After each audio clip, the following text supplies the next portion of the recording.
नमस्कार श्रोते हो, दीपक रेगे कथाकथन चॅनलवर तुम्हा सगळ्यांचं मनापासून स्वागत.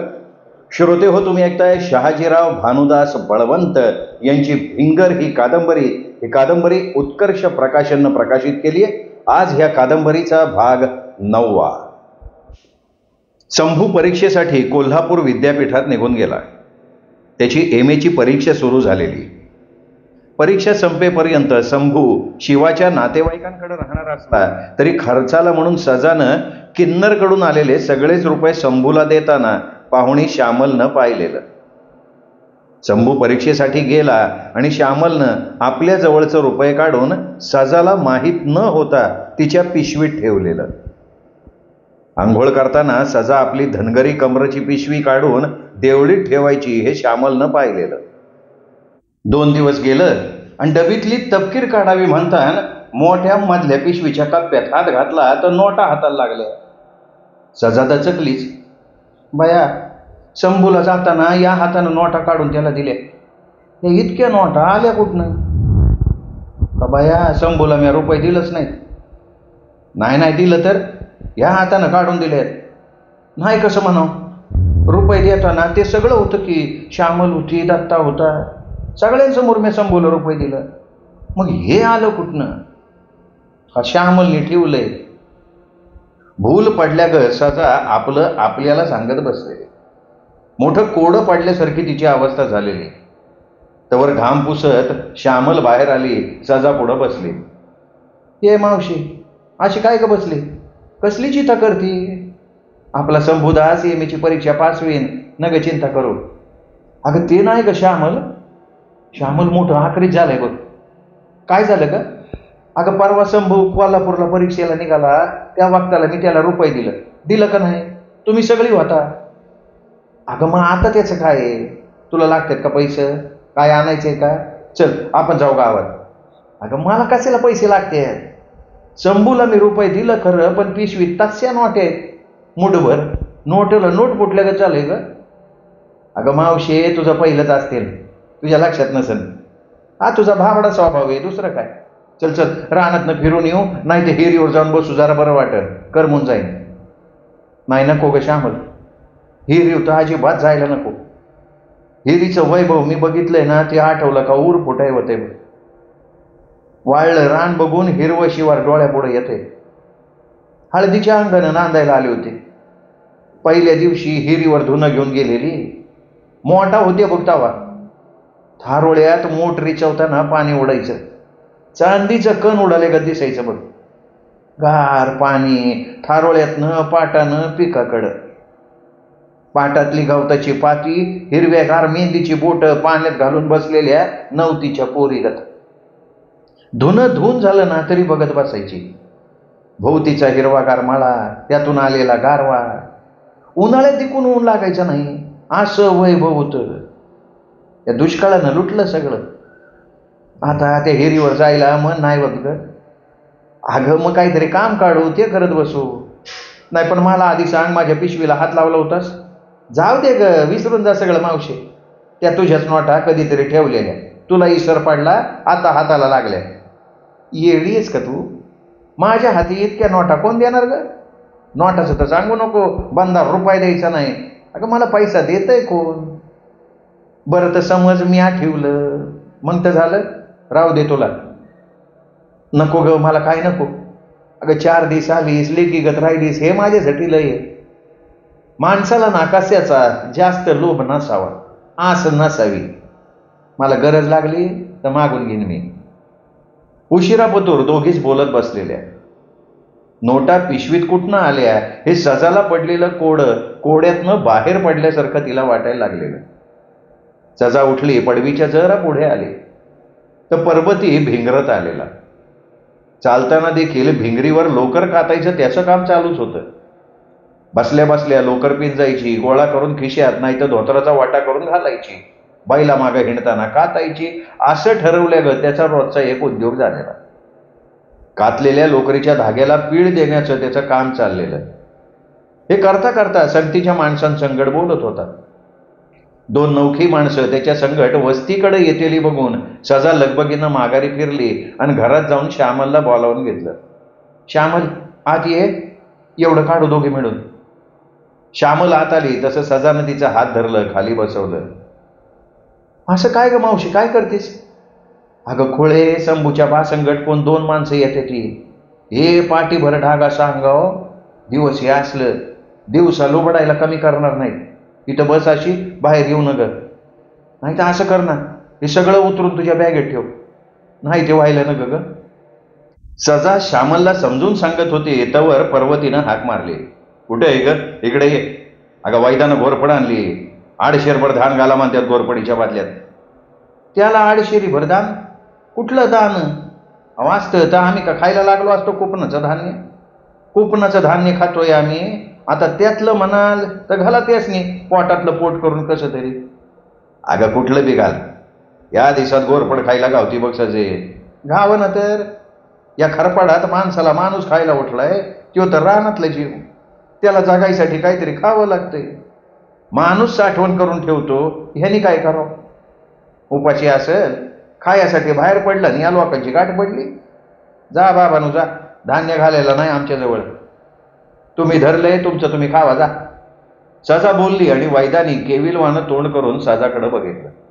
आका एकी गोरपड कमराला चांगले असते. अरे ते खरंय बाबा, याच्या बदल्यात धान्य घालायला नग का? आका 4 रोज झालं पोटाला काय नाही ग, शिकार बी घावत नाही. आज गावली बघ, घे की घे, आमची लेकरं दुवा देताल अक्का.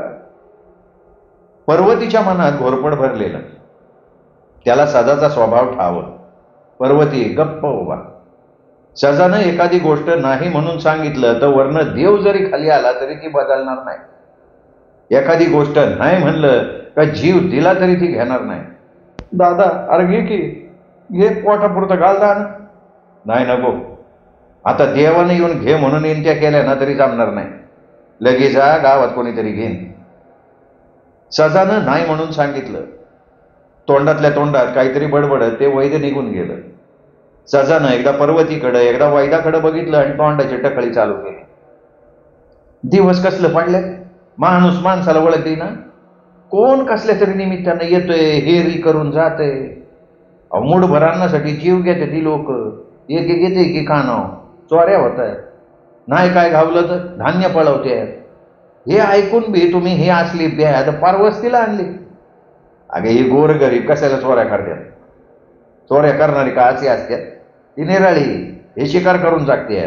तर काय त्यांच्या कपाळावर लिवलंय साव म्हणून, ही चोर नाही की.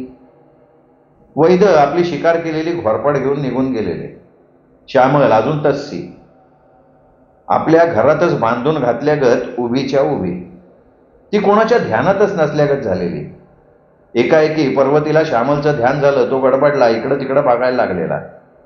त्याचं सजाला आखरीत वाटलं. तिने तोंडावर हात ठेवला. काय हो, असं काय बघता येड बडून गेल्या का? अगं पाहुणी कुठं दिसेना ती. गेली वाटतं निघून. पाहुणी घरात आहे. ती वैद आली तेव्हा तिला घरात बसवली. श्यामल ये बाई बाहेर ये. सजानं हात मारल्यावर श्यामल बाहेर आली. ज्या हसायला लागली म्हणता एखादा वाडा खळखळून व्हावा तसं हसणं बघून पर्वतीला बी हसायला आलेलं. अहो भाऊ, तुम्हाला विचारल्याशिवाय कुठं कुठं जाणार नाही. अगं तसं नाही, लोकांची जबाबदारी घेतली, काळजी करायला पाहिजे ना. आणखीन 8-10 दिवस गेलं तरी टरक काय आला नाही. सजा पर्वती काळजीत पडलेली. लोकांचं लेकरू पाठीभर ऐवज अंगावर, दिवस हे असं, वेळ काळ काय सांगून येते. दोघं हेच बोलत बसले होते तोवर श्यामलनं मध्ये तोंड घातलं. काळजी करू नका, 2 दिवसात टरक येतोय. नाही आला तरी काळजी नाही. चोर आलं ना तर हातानं अंगावरचं उतरून दिल मी. 2 दिवस गेलं आणि वादळी वारं घोंगावत आल्यासारखा टरक खालच्या माळातनं वर आलेला बघून सजा खुश झाली.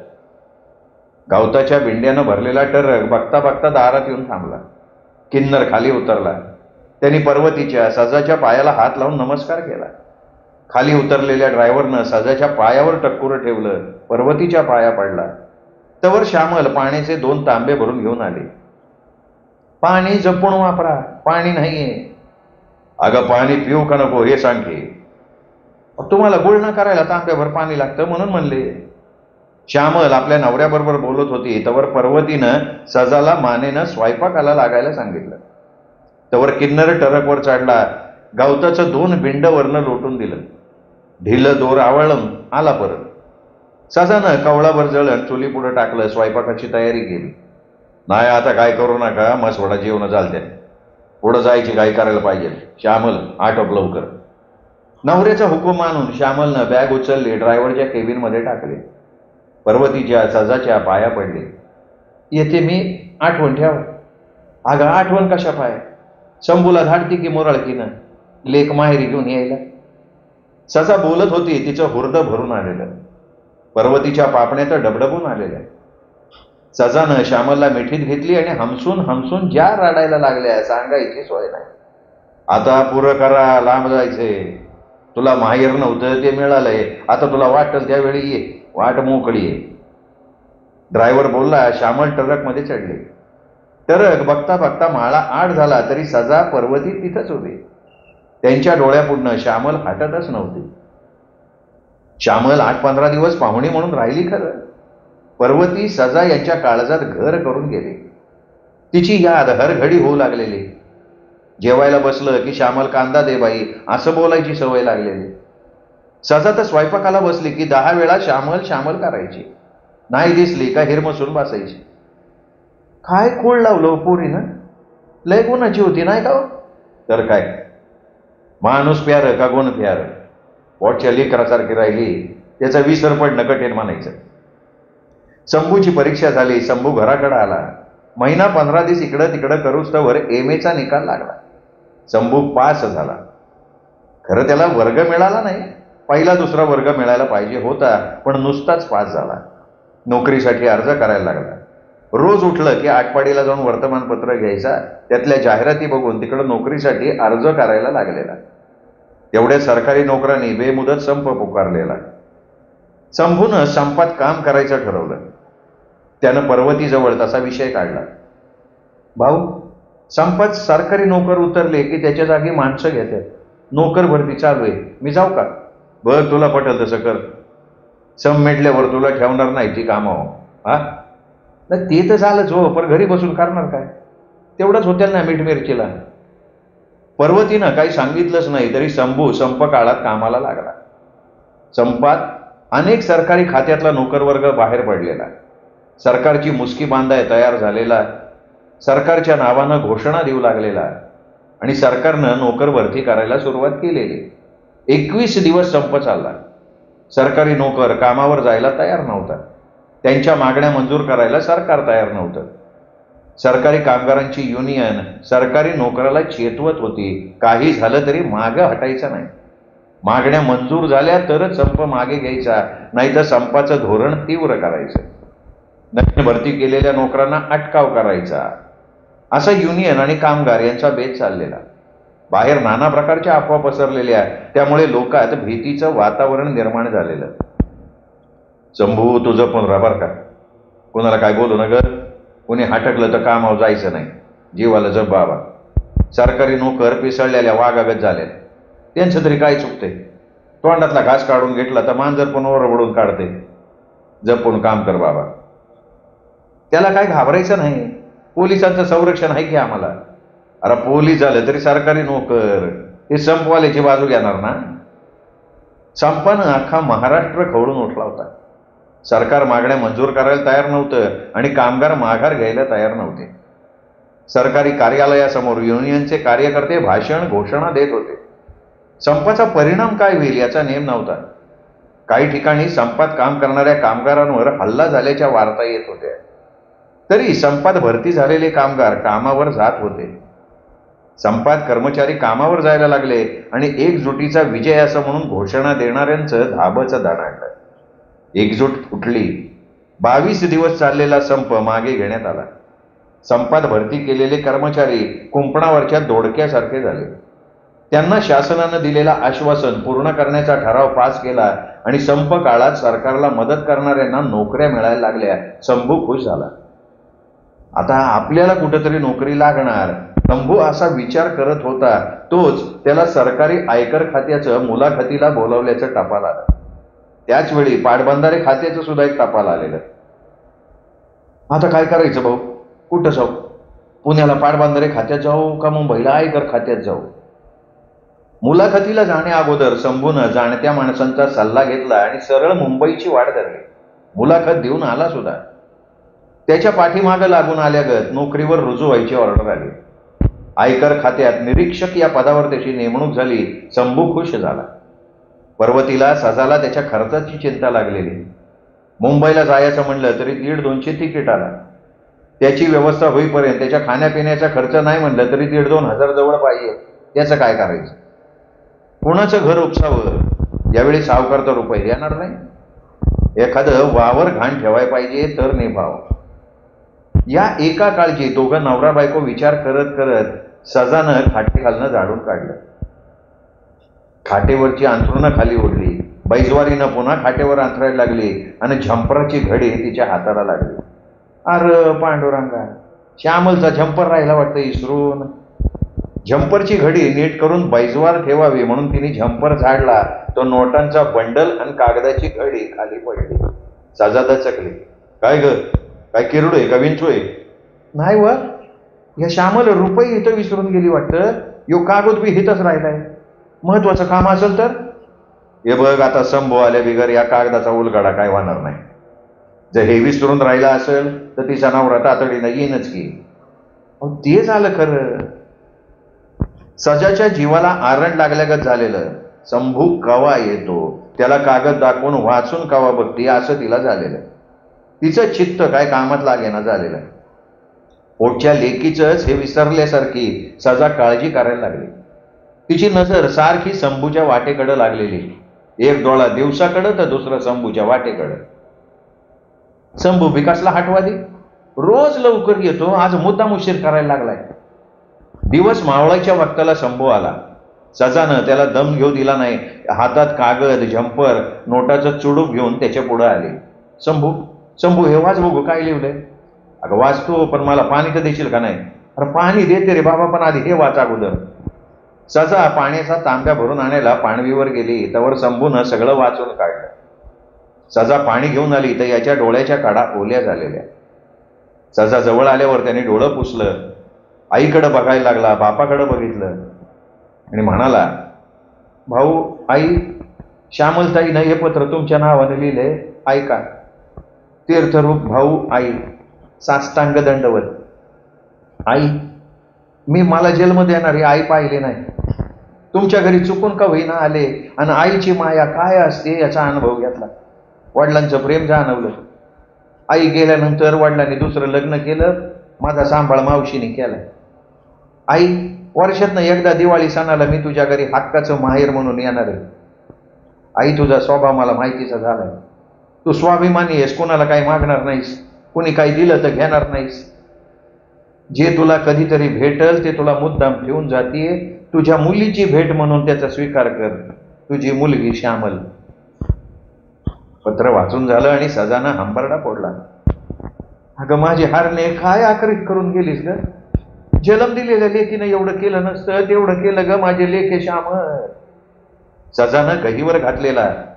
पावसाच्या थरी थांबून थांबून येतात, तसं जशा श्यामलच्या आठवणी येतील तशी सजा हमसून हमसून रडायला लागलेली. आता कुठवर रडणार आहे? श्यामल दिवाळीत येईल त्या वेळेला परत करतीस रुपये, पण आता तुझं रडणं थांबव. पर्वती गोलला खरा, पण त्याचंही काळी झालेलं होतं.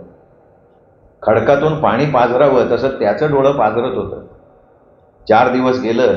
शंभूची मुंबईला जाण्याची तयारी झाली. नको नको म्हणताना श्यामलच्या पैशातनं 2-2.5 हजार परत करण्याच्या बोलीनं पर्वतीनं घेतलं. शंभूला देऊन टाकलं. शंभूनं श्यामलचा पत्ता काळजावर कोरून लिहून घेतल्यासारखा लिहून घेतला. मुंबईला निघण्याची तयारी झालेली. सजाचा भाऊ शंभूला घालवायला आलेला. शंभू मुंबईला निघाला. त्याला एसटीत बसवायला त्याच्या नात्यातले सर्वजण एसटी स्टँडावर जमलेले. प्रत्येक जण शंभूला कसं राहायचं, नोकरीवर कसं जायचं याचा सल्ला देत होते. शंभू श्यामलच्या पैशातून खरेदी केलेला साहेबी पोशाख घालून आयटीत सगळ्यांचा निरोप घेत होता.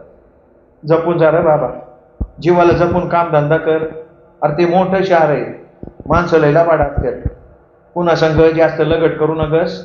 आपल्या हितलं वेगळं तिथलं वेगळं, कुणी ओळखीचं नाही तिथं. आणि बघ, खाण्यापिण्याची आवाळ करू नका. इकडं आमची काळजी करू नका बाबा. शंभू, वरची वर कागदली कुशाली कळव जा बाबा.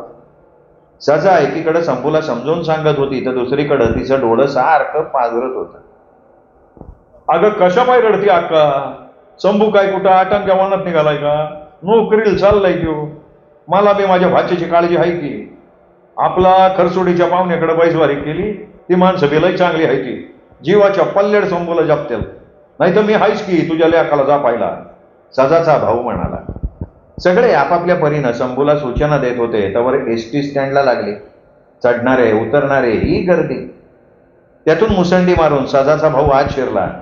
कोणाला ढकलून तर कोणाला घुसांडी देऊन त्यानं छानपैकी खिडकीजवळची सीट धरली आणि खिडकीतनं शंभूची बॅग आत घेतली. शंभू आत आल्यावर तो सरकून बसला.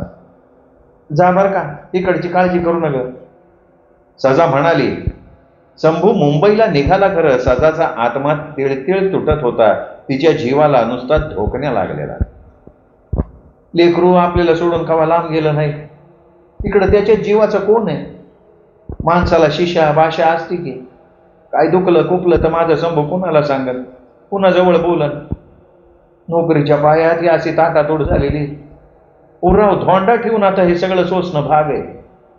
आता माझा भाऊ गेलाय त्याच्या संकट, तो त्याची सोय लावूनच येणार. शंभू एकटा तिथं लोकांची भीड मोडूस्तवर कसा राहील? तसा भीडीच येतो. कुणाला लवकर बोलणार नाही, काय कमी सरस सांगणारा नाही. कसं होईल माझ्या शंभूचं? सजा बसल तिथं हे असं घोकत बसायला लागलेले बघून पर्वती एकदा बेगाडला. ठरवून ठेवल्यागत बोलायला लागला. लय मायची हो न ग, इतकं होतं तर त्याला शिकवायचंच नव्हतं ना. म्हणजे सारखं राहिला असता तुझ्या समोर. या माती संघ झटक घेत मातीत राबून माती झाली असती त्याच्या देहाची. आता लागलाय सुखाला. 4 माणसं हाताखाली रुबाबात नोकरी करतोय.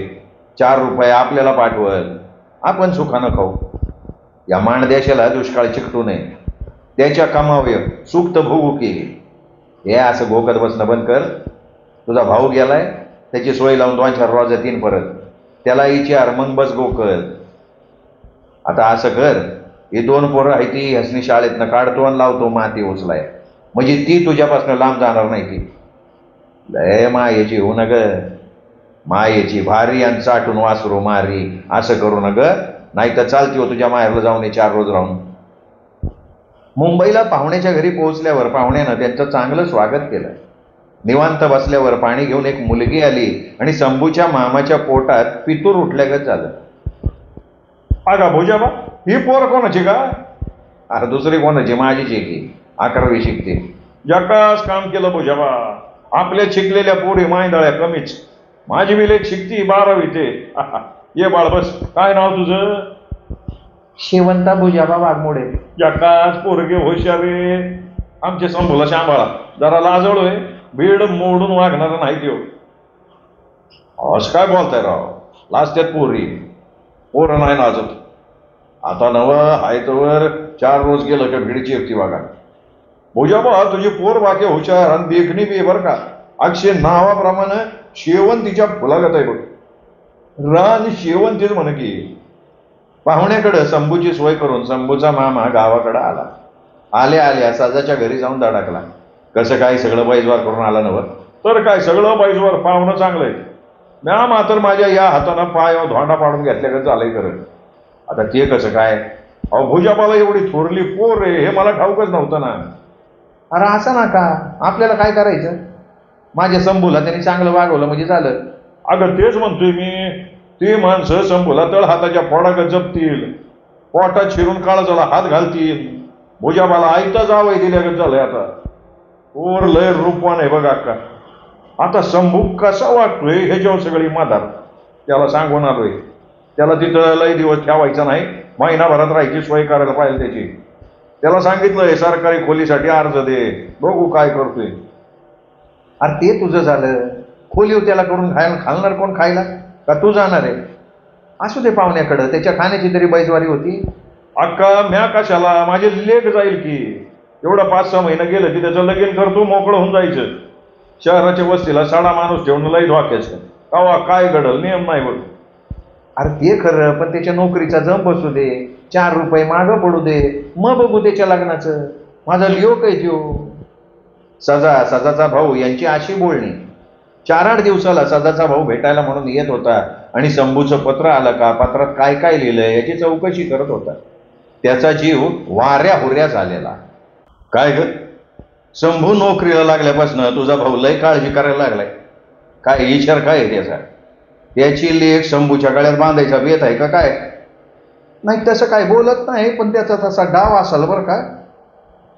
बरं काय त्याचा डाव माझ्या ध्यानात आलाय. मी तसं होऊ देणार नाही. त्याची काळी कुत्री नाकट्या नाकाची पोर शंभूला शोभल का? आता तर शंभू साहेब झालाय, त्याची साहेबीन कशी देखणी पाहिजे. इकडं शंभूच्या लग्नाची तयारी, शंभू तिकडं नोकरीत रमत चाललेला. नशिबानं नोकरी चांगली मिळाली म्हणून शंभू वेळेवर नोकरीवर हजर होत होता. घराकडं महिन्याच्या महिन्याला मनी ऑर्डर करायला विसरत नव्हता. तशी भुजाबानं त्याला ताकीदच दिली होती, बजावून सांगितलं होतं, शंभू लवटे साहेब, पगार झाला का घरी मनी ऑर्डर करत जावा. ज्यांनी आपल्यासाठी कष्ट घेतलेत, कष्टा काढलेत, त्यांना पैसे पाठवत जा. सगळा पगार खर्चीला घालू नकासा. बँकेचं खातं काढून दिलंय त्यात भरणा करावा. मी तुमच्या शब्दाच्या पुढे आहे का? नाही तसं नाही हो. खेडूत माणसाला ना शहरात आलं की डोळं फुटतात. पैसा हातात आला की दिसल त्याला माणूस मिठी घालायला बघतो, नाही तिथं पैसा खर्ची घालतो. पैसा धरून ठेवा, पुढं उपयोगी पडतोय तो. आत्ताच उधळू नका फुलं उधळल्यागत. नाही तर गावाकडची माझ्या नावानं कडं पडतेली म्हणतेली पोराला आर पार वरबडून खाल्ला. असं होया न ग, तुमचा मामा तर लय वांगाळे. नाही हो, मला तर काय दुसरा कशाचा नाद नाही. पैसा कसा खर्ची पडेल म्हणून नाद नसतो. नादलेली माणसं नाद लावतात, त्यांच्या नादी लागू नये. तसल्या माणसापासून 2 हात लांब राहायचं. भुजाबा शंभूला समजून सांगत होता, त्याची काळजी घेत होता. शंभू फक्त आंघोळ करायची बाकी. त्याच्या बोटाची पॉलिश, कापडाची इस्त्री भुजाबा करून ठेवायची. त्याची बायको मुलगी आयतं ताट शंभू पुढे ठेवत होती. चांगलं चुंगलं खाऊन शंभूची तब्येत सुधारत चाललेली. लाज काज शंभूनं चुकून मटण आणलं तर भुजाबाला ते पटायचं नाही. बोलायचा, काय हे लवटे पाहुणं, मी आणणार नव्हतोय तेव्हा तुम्ही तसदी घेतली. हे बघा पुन्हा असं करायचं नाही. तुम्हाला मटणातलं काय कळते? हे बघा मांडीचं मटण आणलंय, दातात गुताय नको. मटण कसं मऊ आणावं ओराडीचं, मानाचं पॅकाट तोडून दे म्हणावं खाटकाला. मांडीच्या मटणापरास या मटणाची चव लय भारी असती बरं का. असं काय भुजाबा बोलायला लागला की शंभू गप्प बसायचा. शेवंत आणि तिची आई एकमेकांकडे बघून हसायच्या. त्यांचं असं हसणं बघून शंभूला त्यांच्या संकट बोलावं वाटायचं. काय मामी, मी काय एवढा बावळाय वय हसताय ते? शंभू बोलला की शेवंता बोलायची, शंभू बरोबर बोलायला बघायची. नाही तर काय, येत नाही कळत नाही तर माणसानं बाजार करूच नाही, होय का नाही गाई? अगं तसं नाही, केल्या बिगर माणसाला कळणार कसं सांग बरं. 1-2 वक्ताला माणूस चूक करल, पण 3ऱ्या वक्ताला नाही चुकत. असं करा बरं का, या शेवंतीला घेऊन तुम्ही बाजारात जात जा. मग तर बाजार झकास होणार. मी 1 शहाणा, ही 1.5 शहाणी. काल ती वरांड्यात अभ्यासाला बसलेली उलटा पेन धरून लिहायला लागली होती. मी ड्युटीवरनं आलो तेव्हा बघितलंय. नाही गाई, कागदावर शाईच्या रेगा उठतील म्हणून पेन उलटा धरून अक्षरावर ठेवून वाचत होते, लिहित नव्हती मी. असं वेळ मला वाटलं लिहित होती. येता जाताना असं बोलणं खिदळणं चाललेलं.